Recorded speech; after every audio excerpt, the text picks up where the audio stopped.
আমার অভাব তোমার হবে না, সেটা বুঝতে বাকি নেই। একটু সময় নিয়ে ভেবে দেখলাম আমার গুরুত্ব তোমার কাছে কেমন। আজ খুব শান্ত হয়ে নিজের সমস্ত আবেগগুলোকে একপাশে সরিয়ে রেখে একটা নির্মম সত্যকে মেনে নিলাম। একটা সময় অন্ধের মতো বিশ্বাস করতাম এই পৃথিবী আর সবার কাছে আমি যেমনই হই না কেন, তোমার কাছে অন্তত আমি খুব স্পেশাল। কিন্তু সময় বড় অদ্ভুত এক আয়না, সে খুব সুন্দর করে মানুষের আসল রূপ আর নিজের আসল জায়গাটা চিনিয়ে দেয়।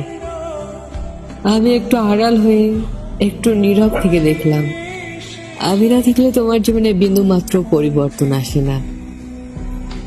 তোমার সকালটা আগের মতোই হাসি মুখে শুরু হয়, তোমার রাতগুলো আগের মতো শান্তিতে কেটে যায়। শুধু মাঝখান থেকে আমি একলা একটা মানুষ তোমার একটুখানি মনোযোগের আশায় চাতক পাখির মতো চেয়ে থাকি। আসলে অবহেলা জিনিসটা বড্ড বিষাক্ত, একটা মানুষকে ধীরে ধীরে তার ভিতর থেকে মেরে ফেলে। আমি তোমার বাস্তবতার অজুহাতগুলোকে সত্য ভেবে বিশ্বাস করছিলাম, অথচ বুঝতে পারিনি যে মানুষ অবহেলা করতে চাইলে তার কাছে অজুহাতের কোনো অভাব হয় না। যাকে তুমি কখনো নিজের ভাবনি তার জন্য তোমার ব্যস্ত সময়ে একটুখানি জায়গা হবেই বা কি করে বলো। আজ 1 বছর পর এসে নিজের ভাঙা মনটার দিকে তাকিয়ে শুধু এটুকুই আফসোস হয়, কেন আমি এতটা সস্তা হতে গেলাম? কেন নিজের আত্মসম্মান বিসর্জন দিয়ে তোমার অবহেলাকে ভালোবাসা ভেবে আঁকড়ে ধরে রেখেছিলাম? তুমি জিতে গেলে তোমার অহংকার অবহেলা নিয়ে, আর আমি হেরে গেলাম আমার পবিত্র এক বুক ভরা ভালোবাসা নিয়ে। তবে মনে রেখো, সস্তা আবেগের এই দুনিয়ায় নিখুঁত ভালোবাসা সহজে পাওয়া যায় না। আজ আর কোনো জোর খাটাবো না, কোনো অধিকার নিয়ে তোমার সামনে গিয়ে দাঁড়াবো না।